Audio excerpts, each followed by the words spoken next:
সম্প্রতি বিশ্ববাজারে স্বর্ণের দাম লাগাতার ঊর্ধ্বমুখী। গত ২০ বছরে স্বর্ণের দাম বেড়েছে প্রায় ৮৪০%, অর্থাৎ প্রায় ৯ গুণ। আর গত এক দশকেই দাম বেড়েছে প্রায় ৩৬০%। এর প্রভাব পড়েছে বাংলাদেশেও। প্রায় প্রতিদিনই স্বর্ণের দাম গড়ছে নতুন রেকর্ড। কিন্তু প্রশ্ন হলো, এই ঊর্ধ্বগতি কি দীর্ঘমেয়াদী, নাকি ইতিহাসের মতো বড় কোনো দরপতনের ঝুঁকি সামনে অপেক্ষা করছে? এই প্রশ্নের উত্তর খুঁজতে হলে ফিরে তাকাতে হয় স্বর্ণের ইতিহাসের সবচেয়ে নাটকীয় অধ্যায় ১৯৮০ সালের দিকে। ১৯৭১ সালের আগে বিশ্বে স্বর্ণের দাম ছিল প্রায় স্থির। দ্বিতীয় বিশ্বযুদ্ধের পর দীর্ঘ সময় বিশ্ব অর্থনীতি চলেছে ব্রেটন উডস ব্যবস্থার অধীনে, যেখানে স্বর্ণের দাম প্রশাসনিকভাবে নির্ধারিত ছিল প্রতি আউন্স মাত্র $৩৫। ১৯৭১ সালে যুক্তরাষ্ট্র ডলারের সঙ্গে স্বর্ণের সরাসরি সম্পর্ক ছিন্ন করে। এর মধ্য দিয়ে স্বর্ণ প্রথমবারের মতো পুরোপুরি মুক্ত বাজারে প্রবেশ করে। আর এখান থেকেই শুরু হয় ইতিহাসের সবচেয়ে বড় মূল্য বিস্ফোরণ। মাত্র ৯ বছরের ব্যবধানে স্বর্ণের দাম আউন্স প্রতি $৩৫ থেকে বেড়ে দাঁড়ায় প্রায় $৮৫০, অর্থাৎ প্রায় ২৩০০% বা ২৪ গুণ বৃদ্ধি।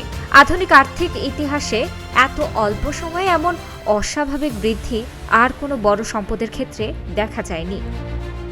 এই উত্থানের পেছনে কাজ করেছিল একাধিক বৈশ্বিক সংকট। যুক্তরাষ্ট্র ও ইউরোপের তীব্র মুদ্রাস্ফীতি, তেল সংকট, ভিয়েতনাম যুদ্ধ, পরবর্তী অর্থনৈতিক অনিশ্চয়তা, ইরান বিপ্লব এবং স্নায়ুযুদ্ধের উত্তেজনা। ফলে বিনিয়োগকারীরা কাগজে মুদ্রার ওপর আস্থা হারিয়ে স্বর্ণকে নিরাপদ আশ্রয় হিসেবে বেছে নেয়। কিন্তু ইতিহাস এখানেই শেষ নয়। ১৯৮০ সালে স্বর্ণের দাম যখন চূড়ায় পৌঁছায়, তখনই শুরু হয় উল্টো যাত্রা। যুক্তরাষ্ট্রের কেন্দ্রীয় ব্যাংক সুদের হার বাড়িয়ে মুদ্রাস্ফীতি নিয়ন্ত্রণে আনে। ডলার শক্তিশালী হয়, স্বর্ণের চাহিদা দ্রুত কমে যায়। ফলাফল ছিল নির্মম। পরবর্তী ২ দশকে স্বর্ণের দাম পড়ে যায় প্রায় ৬৫ থেকে ৭০%। প্রকৃত মূল্যের হিসাবে ১৯৮০ সালের শীর্ষ দামে বিনিয়োগ করা অনেককে প্রায় ২৫ বছর অপেক্ষা করতে হয়েছে সেই দাম আবার দেখতে। এই অভিজ্ঞতা থেকেই অর্থনীতিবিদদের সতর্কবার্তা। যখন সবাই ধরে নেয় দাম আর কমবে না, তখনই ঝুঁকি সবচেয়ে বেশি। তাহলে প্রশ্ন আসে, আজকের পরিস্থিতি কি ১৯৮০ সালের মতো? বিশেষজ্ঞরা বলছেন, বর্তমান বিশ্ব অর্থনীতি আগের মতো সরল নয়। আজকের বাস্তবতায় রয়েছে উন্নত দেশগুলোর উচ্চ ঋণ, চলমান ভূরাজনৈতিক সংঘাত, বৈশ্বিক মুদ্রাস্ফীতির চাপ এবং কেন্দ্রীয় ব্যাংকগুলোর ব্যাপক হারে স্বর্ণ কেনা।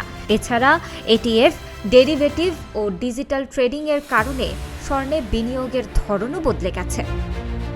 বিশ্বখ্যাত বিনিয়োগকারী রে ডালিও বলেছেন, মুদ্রাস্ফীতি, ঋণ সংকট ও ভূ রাজনৈতিক উত্তেজনা একসঙ্গে বাড়লে স্বর্ণ নিরাপদ আশ্রয় হয়ে ওঠে। তবে অতিরিক্ত উচ্ছ্বাস বড় ধরনের সংশোধন ডেকে আনতে পারে। অন্যদিকে অর্থনীতিবিদ নুরিয়াল রুবিনি মনে করেন, স্বর্ণ দীর্ঘমেয়াদে মূল্য সংরক্ষণের মাধ্যম হলেও স্বল্প ও মধ্যমেয়াদে এটি চরম অস্থির হতে পারে। বাংলাদেশের ক্ষেত্রেও একই শিক্ষা প্রযোজ্য। দেশে স্বর্ণের দাম বাড়া মূলত বৈশ্বিক প্রবণতার প্রতিফলন। অতীত মনে করিয়ে দেয়, স্বর্ণে বিনিয়োগে আবেগ নয়, সময় ও ঝুঁকি ব্যবস্থাপনাই সবচেয়ে গুরুত্বপূর্ণ। সবশেষে বলা যায়, স্বর্ণের ইতিহাসে ১৯৮০ সালের উত্থান ছিল নিয়ম নয়, ব্যতিক্রম। আর সেই ব্যতিক্রমের পর যা ঘটেছিল তা আজও বিনিয়োগকারীদের জন্য সবচেয়ে বড় সতর্কবার্তা। তাহমিজা আফরিন, প্রতিদিনের বাংলাদেশ।